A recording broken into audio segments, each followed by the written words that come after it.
كسيدا يروان مثل منافق وإله كقوي نكيرين مسلم أي قال باي قدو كاسوا منافق إلا دورته أو حلو دينا وماها أنا بقول الله مقع ومضى إسلامك maaha nin milaadanka muslim maaha wuxuu taagaya halkii fircoon buu taagay Cabdullaahi ibn Suluul taagaya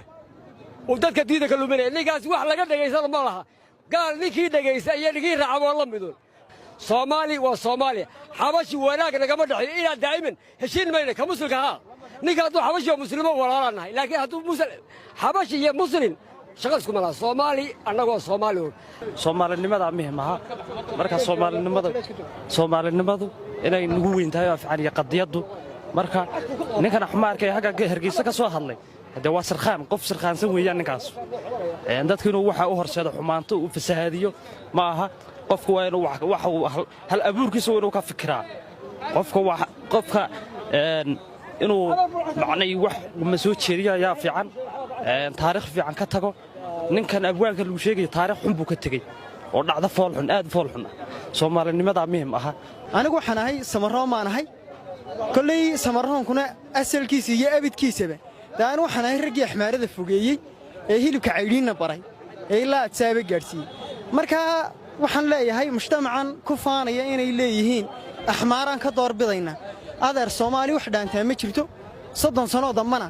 wax mustaqbal iyo laga baabiinayo bulshadana yeena jirin bismillaahir rahmaanir rahiim allahumma salli ala muhammad annagu waxaan ahay Soomaali axbaar bari waa diinay xabaarka xabashidana waa diinay kuma raacsan anagu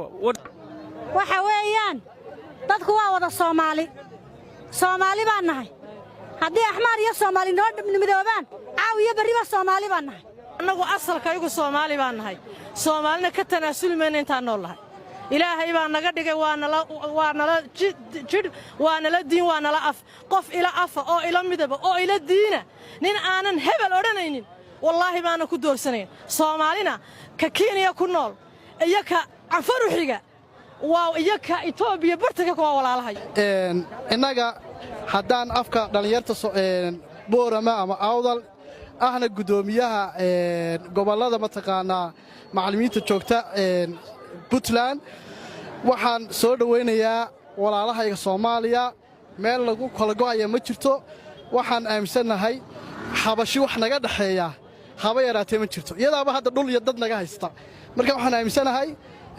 siyaasadda iyo walaaltinimada iyo dhalashada diirka Soomaaliyeed yaana maxay ahayd la isku dhaxdarin Soomaali waa Soomaali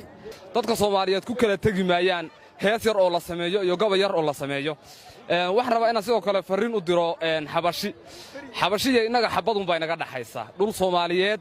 nooc walbuu yahay ma imaan kartaan Muuse Bixi baan idin keeni karin koox kale aan idin keeni karin anigoo ku hadlaya afka dhalinyarada gobolka Awdal ama guud ahaan bulshada gobolka Awdal waxaan leeyahay gobolka Awdal arinta uu ka soo horjeedaa anoo Muuse Bixi u talaa wuxuu doona qaato igu xisana anoo laakiin reer Awdal gaar ahaan hadaan ay madaxweyne Muuse Bixina bad baa sheegaysaa inuu soo horjoogsaday ma ku sheeno badhaan iyo badiisa anoo barxaana ma rabno xamashina ma rabno Oromiya waxaan laga sheekeynaa ma rabno aniga waxaan xukuma waa dhalinyarta reer Awdal anoo ka soo jeedna waxaan daanayba Soomaali baan nahay Soomaali waa walaalo Soomaali wax idin Suudhaamaya ma jiro meelaad joogtaan ma wallaahi baan ku dhaartay billaahi baan ku dhaartay wax idin Suudhaamay inaydan helayn qabyaalada hal joojo hal iska daayo Soomaali baynu nahay meelaad joognaba ka Kenya joog halka jooga Soomaali baynu nahay qabyaaladana hal joojiyo assalaamu calaykum Itoobiya hilibka qayrin waxa baray waa la garanayaa waxa baray Axmed Gurey baa baray hilibka qayrin maantana wax kala la bari Itoobiya wax kala la bari haday hilibka qayrin hore gobolka wada looga baray wax kala la bari maanta waxa weeyaan dadka waxaan qartaagaya Itoobiya yaadeer afka Soomaaliga dadka Soomaalidu nabad geliya af kala la baxa laakiin annagu Soomaali baan nahay af Soomaali ku hadlaynaa dubkay waa Soomaali dhigay waa Soomaali Soomaalina wana magacana waa Soomaali salaamu calaykum warahmatullahi waxaan leeyahay Xaaji Muuse waan ku jecelahay waan waxaan iskaga bax hawshan iskaga bax ma ku ducaynaynaa Xaaji Muuse hawshan iskaga bax salaamu calaykum annagu xabashi ragina laayay Afrika boorba diyaarada ku rusheeyay xabashi bay ahaayeen annagu ma ogolno xabashi laga sheekanayo dad laakiin Soomaali baan nahay Muqdisho waa dad Soomaaliya Jabuuti waa Soomaali kulli wada Soomaali baan nahay annagu wax xabashi la yidhaahdo ma garanayn annaga soomaali baana xigtaa allahu akbar ama soomaalida jabuuti soomaaliyaana xigtaa etoobiyaan ma garanayno annagu dadkay 84kii rusheeyeen baan nahay xabaashayadii halkaasay taallaa in la xusaba weeyaan maalintiina rusheeyeen in xuskaygaan samayna weeyaan ardayda ay laayeen hooyooyinka laayeen eena cid kaleba dilin ma annagu berigaanu cilmiyaro ciyaalaan ahaa laakiinse siday noo laayeen ulaan ahaa ulo